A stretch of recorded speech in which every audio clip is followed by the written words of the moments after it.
तो इस मॉडल की मदद से आज हम समझने वाले हैं सेल्फ इंडक्शन क्या होती है। तो पहले आप उसकी वर्किंग देखिए, फिर मैं आपको इसके पीछे की फिजिक्स समझाता हूँ।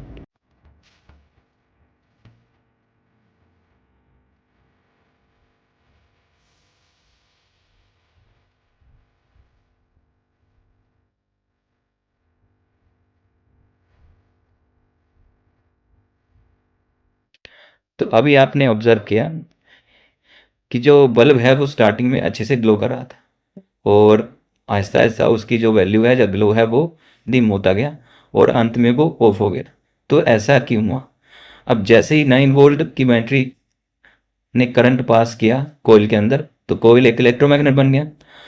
अब इलेक्ट्रोमैग्नेट क्या है? एक मैग्नेटिक फील्ड क्रिएट हो रहा है उसके अंदर। तो स्टार्टिंग में करंट की जो वैल्यू है वो सडन इंक्रीज करती है, जिसकी वजह से बल्ब अच्छे से ग्रो कर पाता है। पर कॉपर कोयल के अंदर एक सेल्फ इंडक्शन भी होती है। सेल्फ इंडक्शन क्या होता है कि उसके अंदर एक अपोजिंग ईएमएफ प्रोड्यूस हो जाती है, जिसको हम इंड्यूस ईएमएफ का नाम भी देते हैं।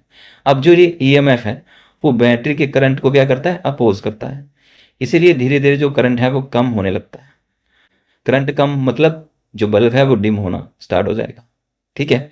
अब कुछ टाइम बाद क्या होगा? जो करंट की वैल्यू है बहुत कम हो जाएगी, क्योंकि बैक में जो ईएमएफ प्रोड्यूस हुई है वो करंट को क्या करेगी? कम करेगी। और साथ साथ में ही जो कोयल का रेजिस्टेंस है, क्योंकि कोयल एक रेजिस्टेंस की तरह भी वर्क करेगी, तो दोनों मिलके जो करंट की जो वैल्यू है वो कम कर दे जाएंगे, जो 9 वोल्ट की बैटरी से आ रहा है। क्लियर है? तो इसी कारण जो है बल्ब है वो ग्लो होना बंद हो गया।